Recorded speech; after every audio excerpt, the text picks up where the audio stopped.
அஸ்ஸலாமு அலைக்கும் வரஹ்மத்துல்லாஹி வபரகாத்துஹு. குர்ஆனிய சிந்தனை தஃப்சீரிலிருந்து சூரா அல் பலத் தொடர் வசனங்கள் 11 தொடக்கம் 20. வெற்றியின் அடிப்படை. சூராவின் இப்பகுதி சுதந்திரமும் பொறுப்புகளை ஏற்கும் நடத்தையும் கொண்ட மனிதனின் வெற்றிக்கான பாதையை விளக்குகிறது. அதனை இங்கு ஒரு கொள்கை விளக்கமாக முன்வைக்கவில்லை, மாறாக எளிமையான, அனைவரும் புரியத்தக்கதுமான சமூக மாதிரிகள் ஊடாக அதனை விளக்குகிறது. அல் குர்ஆனின் பொதுவான போக்கு இதுவாகும். இக்கருத்தின் பின்னணியில் நின்று இப்பகுதி விளக்க வரும் கருத்தை அதன் வசனங்களின் ஊடே நோக்குவோம். ஃபலக்தஹமல் அக்கபா. இந்நிலையில் அவன் அப்பெரும் தடையை தாண்டும் கடுஞ்சிரமத்தை மேற்கொள்ளட்டும். முதலில் இவ்வசனத்தில் காணப்படும் சொற்பிரயோகங்களை புரிந்து கொள்ளல் அவசியமாகும். வசனத்தில் வந்துள்ள அரபு பதமான இக்தஹம ஒரு அபாயகரமான கடின வேலையை மேற்கொள்ளல் என பொருள் தருகிறது. அடுத்த பதமான அகபா கரடு முரடான, ஏற கடினமான மலைப்பாதை என்ற கருத்தை கொடுக்கிறது. இங்கு அகபா உணர்த்தும் கருத்தை கவனத்தில் கொண்டு பெரும் தடை என மொழிபெயர்த்துள்ளோம். எனினும் வசனத்தின் நேரடி மொழிப்பொருள் கீழ்வருமாறு அமைகிறது. இந்நிலையில் அவன் அந்த கரடுமுரடான மலைப்பாதையை கடக்கும் மிக கடின வேலையை மேற்கொள்ளட்டும். இவ்வாறு இவ்வசனத்தை நேரடி பொருளோடு நோக்குகையில் அது அல் குர்ஆன் குறிப்பிட்ட செயற்பாட்டை உருவகப்படுத்தி சொன்னதாக அமைகிறது. எனவேதான் அப்பிரயோகம் உணர்த்தும் கருத்து என்ற வகையில் பெரும் தடை என மொழிபெயர்த்துள்ளோம். இவ்வசனம் ஃப என்ற இணைப்பிடை சொல்லோடு ஆரம்பமாகிறது. அதனையே இந்நிலையில் என மொழிபெயர்த்துள்ளோம். அந்த வகையில் அப்பிரயோகம் கருத்து தொடர்ச்சியை காட்டுவதாக அமைந்துள்ளது. மனிதன் பொறுப்புடன் கூடிய சிருஷ்டி. அந்நிலையில் அவன் பல கஷ்டங்களை எதிர்கொண்டு வாழ வேண்டியுள்ளது என்ற கருத்து ஏற்கனவே விளக்கப்பட்டது. தொடர்ந்து மனிதன் அறிவு ஜீவியாக உள்ளமையும், இயல்பிலேயே நன்மை தீமையை பிரித்தறியும் சக்தி அவனுக்கு உள்ளமையும் தெளிவுபடுத்தப்பட்டது. இவ்வாறு மனிதன் கஷ்டங்களை எதிர்கொள்ளும் திறனுடன் படைக்கப்பட்டுள்ளான் என்ற வகையில் அந்த பெரும் தடையை தாண்டும் கடும் சிரமத்தை மேற்கொள்ளுமாறு இங்கே அவன் தூண்டப்படுகிறான். பெருந்தடையை தாண்டும் கடும் சிரமத்தை மேற்கொள்ளட்டும் என்று சொன்ன உடனேயே அப்பெரும் தடை பற்றிய விளக்கத்திற்கு சூரா வரவில்லை. அத்தடையின் பாரதூரத்தை முதலில் விளக்குகிறது. வமா அதுராக மல் அகபா. பெருந்தடை என்றால் என்ன என்பதை நீர் எவ்வாறு புரிந்து கொள்ள முடியும்? இவ்வாறு அப்பெரும் தடையை விளக்க ஆரம்பிக்கிறது சூரா. மனிதா, நீ தாண்ட வேண்டிய அத்தடை மிக பாரியது என இப்பிரயோகத்தின் மூலம் மனிதனுக்கு சூரா உணர்த்துகிறது. இது மனிதனை பெருந்தடை பற்றிய விளக்கத்திற்கு செவிசாய்க்கச் செய்யும். அத்தடையை தாண்ட அவனை தயார்படுத்தும். இங்கு தரப்பட்டிருக்கும் மொழிபெயர்ப்பு மா அதுராக்க மா என்ற பிரயோகத்தின் கருத்தாகும். அப்பிரயோகம் பற்றிய ஒரு தெளிவுக்கு வருதல் இங்கு மிக பொருத்தமாகும். அல் குர்ஆனே உருவாக்கிய வியப்புணர்வை வெளிப்படுத்தும் ஒரு பிரயோகம் இதுவாகும். அல் குர்ஆன் இப்பிரயோகத்தை 13 முறை பாவித்துள்ளது. அல் குர்ஆனின் ஒழுங்குப்படி இப்பிரயோகத்தை சூரா ஹாக்காவில் முதலில் காண முடிகிறது. அல் குர்ஆன் இப்பிரயோகத்தை மறை உலக விடயங்களோடு சம்பந்தப்படுத்தியே அதிகமாக பாவித்துள்ளது. சூரா தாரிக் 2ஆம் வசனம். இங்கு நாம் பார்க்கும் இவ்வசனம் என்ற 2 இடங்களில் மட்டுமே கட்புலனாகும் உலக விவகாரங்களோடு சம்பந்தப்படுத்தி இவ்வசனம் பிரயோகிக்கப்பட்டுள்ளது. இப்பின்னணியில் வசனத்தின் நேரடி மொழிபெயர்ப்பை கீழே தருகிறோம். பெருந்தடை என்றால் யாது என உமக்கு எது அறியத்தர முடியும்? சாதாரணமாக யாரும் எதுவும் அது பற்றி விளக்கும் சக்தியை பெறமாட்டார். அவ்வளவு பாரிய விடயம் அது. மனித அறிவால் அதனை எட்டுவது சிரமம் என்ற கருத்தையே இவ்வசனம் கொடுக்கிறது. நாம் ஏற்கனவே விவரித்தவாறு மறை உலக உண்மைகளை விளக்கும் போதுதான் அல் குர்ஆன் இவ்வசனத்தை அதிகமாக பிரயோகித்துள்ளது. அப்பகுதி மனித அறிவுக்கு அட்பாட்பட்ட பகுதி என்ற வகையில் அவ்விடயங்களில் இப்பிரயோகம் நன்கு பொருந்துகிறது. அதே வகை பிரயோகத்தை இங்கு பாவிக்கும் போது சொல்ல வந்த கருத்தின் பாரதூர தன்மையை நன்குணர்த்துவதே பிரயோகத்தின் நோக்கம் என்பது தெளிவு. இவ்வாறு தடையை தாண்டுமாறு தூண்டியதன் பின்னர் இதோ தடைகளை சூரா விவரிக்கிறது. ஃபக்கு ரகபா அவு இத்ஆமு ஃபீ யௌமின் தி மஸ்அபா. யதீம லா மக்ரபா அவு மிஸ்கீனன் லா மத்ரபா சும்ம கான மினல்லதீன ஆமனு வத்தவா சௌபிஸ் சபரி வத்தவா சௌபில் மர்ஹமா. அதுவே அடிமையை விடுதலை செய்வதாகும், அல்லது பஞ்சகாலத்தில் உறவினரான அனாதைக்கு அல்லது கடும் வறுமையினால் மண்ணில் புரளும் ஏழைக்கு உணவளிப்பதாகும். பின்னர் இறை நம்பிக்கை கொண்டு பொறுமையையும் கருணை காட்டுதலையும் தம்மிடையே உபதேசித்துக் கொள்வோருடன் இருத்தலும் ஆகும். இவை சற்று ஆழ்ந்து நோக்கினால் பெரும் தடைகள் அவற்றை தாண்டும் போதுதான் வாழ்வில் மனிதன் வெற்றி அடைகிறான். அந்த வெற்றி சுவர்க்கத்தை அடைதலாகும். எனவே மனிதன் சுவர்க்கம் செல்ல தடையாக இருப்பது இத்தடைகளே. இங்கு தடைகளை சூரா விவரிப்பதோடு அத்தடைகளை தாண்டும் மனிதன் மேலும் எத்தகைய பண்புகளை கொண்டிருக்க வேண்டும் எனவும் விளக்குகிறது.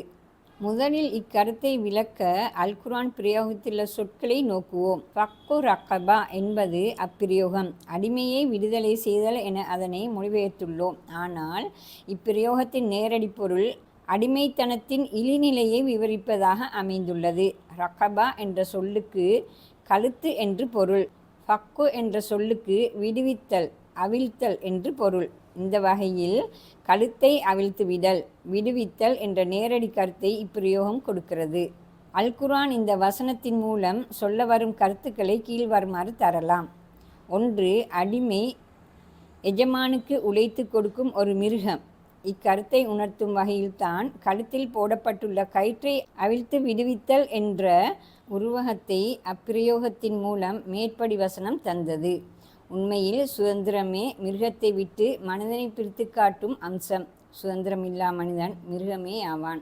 2. சுதந்திரம் இஸ்லாத்தின் அடிப்படை விழுமியங்களில் ஒன்று. எனவேதான் அடிமைத்துவத்தை ஒழிக்கும் வேலை திட்டத்தை அல் குர்ஆன் இங்கே முதன்மையாக முன்வைக்கிறது. 3. அல் குர்ஆன் இறங்கிய காலத்தை போன்ற நேரடி அடிமை முறை இன்று இல்லாத போதும் சர்வாதிகார அரசுகளின் அராஜகங்களும் காலனித்துவ நிலைமைகளும் வல்லரசுகளின் கெடுபிடிகளும் மிக பெரும் பல்தேசிய கம்பெனிகளின் மூலதன ஆதிக்கமும் பொருளாதார ரீதியாக அடிமட்டத்தில் வாழும் பெருந்தொகை மக்கள் நிலையும் உலக ரீதியான ஒரு வகை அடிமை முறையை சிருஷ்டித்துள்ளமை கண்கூடு. இந்த வகையில் அல் குர்ஆன் குறிப்பிடும் இக்கருத்து நாம் வாழும் இக்காலத்திற்கு பொருந்தும் என்பதை நாம் கவனத்தில் இருத்தல் வேண்டும். இக்கருத்தை புரிந்து கொள்ள கீழ்வரும் உதாரணத்தை நோக்குவோம். எகிப்தின் கவர்னராக இருந்த அம்ர் இப்னு ஆஸ் ரலியல்லாஹு அன்ஹு அவர்களின் மகன் ஓர் எகிப்திய பொதுமகனை அறைந்தபோது உமர் இப்னு அல் ஹத்தாப் ரலியல்லாஹு அன்ஹு கீழ்வருமாறு கூறினார்கள். தாய்மார்கள் தமது குழந்தைகளை பெறும்போது சுதந்திரவான்களாகவே பெற்றிருக்க மக்களை எப்போது நீங்கள் அடிமைகளாக கொண்டீர்கள்? இங்கு உமர் ரலியல்லாஹு அன்ஹு அடிமைத்தனம் என்பதை அதன் நேரடி கருத்தோடு மட்டும் நோக்கவில்லை, அது பல வடிவங்களை பெற முடியும் என்பதை உணர்த்தியுள்ளார்கள். அவு இத்ஆமும் ஃபீ யௌமின் தி மஸ்அபா யதீமன் லா மக்ரபா அவு மிஸ்கீனன் லா மத்ரபா.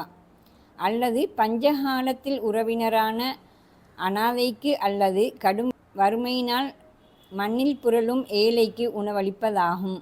அனாதைக்கு அல்லது ஏழைக்கு உணவளித்தலை தடையின் இன்னோர் அம்சமாக அடுத்து இவ்வசனங்கள் முன்வைக்கின்றன. இவை சமூக நீதியை பேசும் வசனங்களாகும். ஒரு புறத்தால் பெரும் செல்வத்தை வாரி இறைத்து வீணாக செலவிடும் பெரும் பணக்காரன், இன்னொரு புறத்தில் மண்ணை தவிர எதுவுமற்ற ஏழை அல்லது பலவீனனான அனாதை. இந்த அநீதிமிக்க சமூக பொருளாதார நிலையை சீர்படுத்த போராட வேண்டும் என்கின்றன இவ்வசனங்கள்.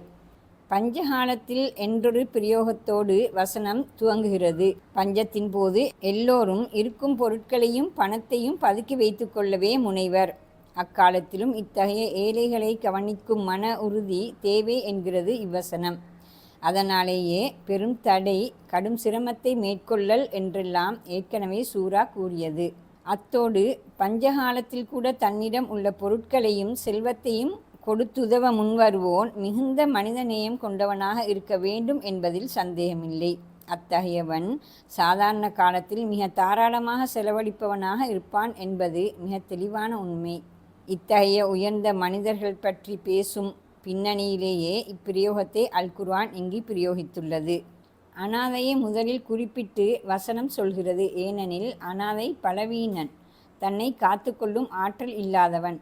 இந்த வகையில் அனாதையை கவனிப்பது ஒரு பொறுப்பு. அந்த அனாதை உறவினனாக இருக்கும்போது அப்பொறுப்பு 2 மடங்காகிறது. உறவினனாகவும் உள்ள பலவீனனாகவும் உள்ள அனாதையின் சொத்தை பறித்து கொள்வது இலகு. அந்த அனாதை இல்லாதவனாக இருக்கும்போது கவனிக்காமல் புறக்கணிப்பதே அநீதிமிக்க சமூக வாழ்வின் போக்கு. இந்நிலைகளை கடந்து பொறுப்புணர்வுமிக்க மனிதன் அந்த அனாதையையும் கவனிக்க வேண்டும் என்கிறது இவ்வசனம். ஏழையை மண்ணில் புரளும் ஏழை என இவ்வசனம் வர்ணித்துள்ளது. மிஸ்கீனன் லா மத்ரபா என்ற பிரயோகத்தையே இவ்வாறு மொழிபெயர்த்தோம். இதன் நேரடி பொருள் மண்ணின் சொந்தக்காரனான ஏழை என்பதாகும். மண்ணை தவிர வேறெதுவுமற்ற ஏழை என்பதே இதன் பொருளாகும். கடுமையாக வறுமைப்பட்ட ஏழை என்ற கருத்தையே அல் குர்ஆன் இவ்வாறு குறிப்பிட்டது. உணவளித்தல் என்ற பிரயோகத்தின் மூலம் உணவை மட்டும் அளித்தால் போதுமானது. உடுக்க துணியின்றி கஷ்டப்படுவோருக்கு உடைகள் வழங்குவதிலோ, வாழ வீடின்றி பாதையோரங்களில் தூங்கி எழும் பரிதாபத்திற்குரிய பரம ஏழைகளுக்கு வீட்டு வசதிகள் செய்து கொடுப்பதிலோ கவனம் செலுத்த தேவையில்லை என்று பொருள் கொண்டுவிடக் கூடாது. ஒரு சமூகத்தின் அனைத்து மனிதர்களும் போதுமான வசதிகள் பெற்று வாழ வேண்டும் என்பதே அல் குர்ஆனின் கருத்தாகும். அதற்காக ஜகாத் என்ற தனியான சட்ட ஒழுங்கொன்றையும் அல் குர்ஆன் தந்துள்ளது. ஆனால் இங்கு அனைத்து தேவைகளிலும் முதன்மைப்பட்ட தேவை உணவளித்தலுக்கு சூரா அழுத்தம் கொடுத்துள்ளது. இப்போது இப்பகுதியின் பிரயோக நுட்பம் ஒன்றை அவதானிப்போம். சமூகத்தில் அடித்தட்டு மக்கள் பிரிவொன்று காணப்படலே சூரா பெரும் தடை என கூறியது.